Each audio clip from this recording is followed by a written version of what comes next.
Assalamualaikum warahmatullahi wabarakatuh. Perkenalkan, nama saya Safurah Aini, NIM 856948339, S1 PGSD, Universitas Terbuka Pokjar Sidomulyo, tutor pembimbing Pujo Duriat MPD, dengan mata kuliah Konsep Dasar IPA di SD. Topik pembelajaran yang akan saya bahas pada pembelajaran ini mengenai struktur tubuh tumbuhan atau bagian-bagian serta fungsi dari tumbuhan. Adapun tujuan dari pembelajaran ini untuk mengetahui bagian-bagian tumbuhan dan fungsinya, yaitu akar, batang, daun, bunga, buah, dan biji. Bagian-bagian tumbuhan dan fungsinya. Selamat pagi anak-anak. Apakah anak-anak ibu bersemangat hari ini untuk mengikuti pembelajaran? Nah, alhamdulillah tetap semangat ya. Baiklah, pada pembelajaran hari ini kita akan mempelajari bagian-bagian tumbuhan serta fungsi dari setiap bagian tumbuhan tersebut. Nanti anak-anak akan mengetahui kalau setiap bagian-bagian tumbuhan itu memiliki berbagai macam nama dan fungsi yang berbeda-beda. Nah, kalau anak-anak sudah siap, mari kita mulai untuk pembelajarannya. Tumbuhan merupakan salah satu makhluk hidup yang dapat makan, bergerak, tumbuh, bernafas, dan berkembang biak. Untuk segala aktivitasnya ini, tumbuhan dilengkapi dengan beberapa dan berbagai bagian yang memiliki fungsi tertentu. Bagian-bagian tumbuhan adalah akar, batang, daun, bunga, buah, dan biji. Untuk lebih jelasnya, kita akan pelajari bagian-bagian tumbuhan tersebut. Bagian tumbuhan pertama adalah akar.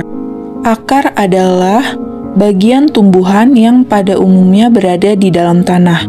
Akar berfungsi pertama mengokohkan tumbuhan, di mana fungsi akar ini membuat tanaman tumbuh kokoh. Selain itu menyongkong tumbuhan, artinya akar dapat menahan tumbuhan tetap berdiri walaupun diterpa angin atau hanyut terbawa air hujan. Yang kedua, menyerap air dan mineral dari dalam tanah. Kemudian yang ketiga, menyimpan cadangan makanan. Contohnya pada beberapa jenis tumbuhan umbi-umbian, akar digunakan untuk menyimpan cadangan makanan seperti singkong dan wortel. Terakhir, fungsi akar adalah sebagai alat respirasi atau bernafas. Contohnya pada tumbuhan bakau. Berdasarkan bentuknya, akar dibedakan menjadi dua jenis, yaitu akar tunggang dan akar serabut. Akar tunggang merupakan akar yang terdiri dari satu akar besar dan akar lainnya merupakan cabang.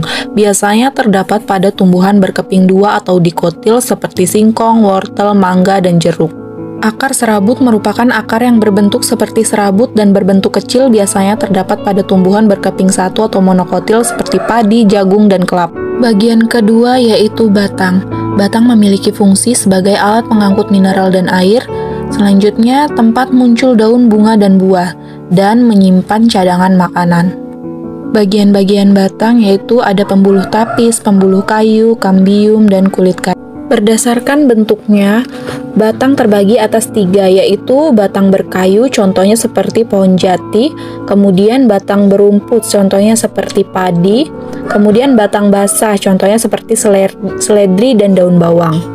Fungsi batang lebih jelasnya sebagai berikut. Bagian ketiga yaitu daun. Bagian luar daun yaitu ada permukaan daun, tangkai daun, tulang daun, dan urat daun. Bagian-bagian dalam daun yaitu ada lapisan epidermis atas, sel tiang, sel epidermis bawah, dan bunga karang. Berdasarkan jumlah helai daun tiap tangkai daun, maka daun dibedakan menjadi daun tunggal dan daun majemuk. Daun tunggal yaitu daun yang terdiri atas satu tangkai daun dan hanya memiliki satu helai daun, contohnya terdapat pada tanaman pisang. Kemudian daun majemuk yaitu daun yang dimana pada satu tangkai daun terdapat banyak helai daunnya. Berdasarkan bentuknya, daun dibedakan menjadi beberapa jenis, yaitu contohnya seperti daun sejajar. Daun sejajar ini contohnya pada tanaman jagung, di mana bentuk daun ini lurus dan panjang. Kemudian jenis daun menyirip, contohnya pada tanaman seperti mangga, jeruk, Bentuk daunnya seperti tulang ikan. Kemudian jenis daun melengkung, contohnya terdapat pada tanaman daun sirih. Dan selanjutnya jenis daun menjari, contohnya terdapat pada daun pepaya, singkong, bentuk daunnya seperti jari tangan kita. Adapun fungsi daun yaitu memproduksi makanan melalui proses fotosintesis atau proses menyerap karbon dioksida atau CO2 dan mengeluarkan oksigen O2 serta uap air H2O. Di dalam daun ini terdapat kandungan klorofil atau zat hijau daun yang digunakan untuk membantu fotosintesis. Bagian keempat yaitu bunga. Bagian-bagian bunga yaitu ada mahkota, tangkai putik, bakal biji, tangkai, dasar bunga, kelopak, kepala putik, benang sari, dan kepala sari. Berdasarkan alat kelaminnya, bunga dikelompokkan menjadi dua, yaitu kelompok bunga sempurna, yaitu bunga yang memiliki kedua alat penyerbukan, yaitu benang sari dan putik, dan bunga tidak sempurna, yaitu bunga yang hanya memiliki salah satu alat penyerbukan, yaitu benang sari saja atau putiknya saja. Fungsi bunga yaitu sebagai alat perkembangbiakan tumbuhan. Bagian kelima yaitu buah. Buah merupakan bagian tumbuhan yang berfungsi melindungi biji serta cadangan makanan untuk biji berkecambah. Buah terdiri dari daging buah dan biji. Bagian yang dapat dimakan dinamakan dengan daging buah. Bagian keenam yaitu biji. Biji merupakan hasil dari pembuahan yang terjadi akibat penyerbukan antara serbuk sari dan putik. Biji berfungsi sebagai alat utama tumbuhan berkembang biak dan pembentuk tumbuhan baru. Jumlah biji berdasarkan jumlah kepingnya yaitu dibedakan menjadi dua, yaitu monokotil dan dikotil.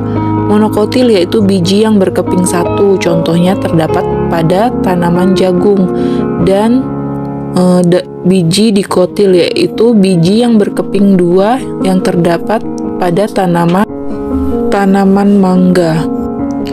Nah, mungkin cukup sekian pembahasan kita hari ini mengenai struktur tubuh pada tumbuhan atau bagian-bagian dan fungsi dari tumbuhan. Saya akhiri, wassalamualaikum warahmatullahi wabarakatuh.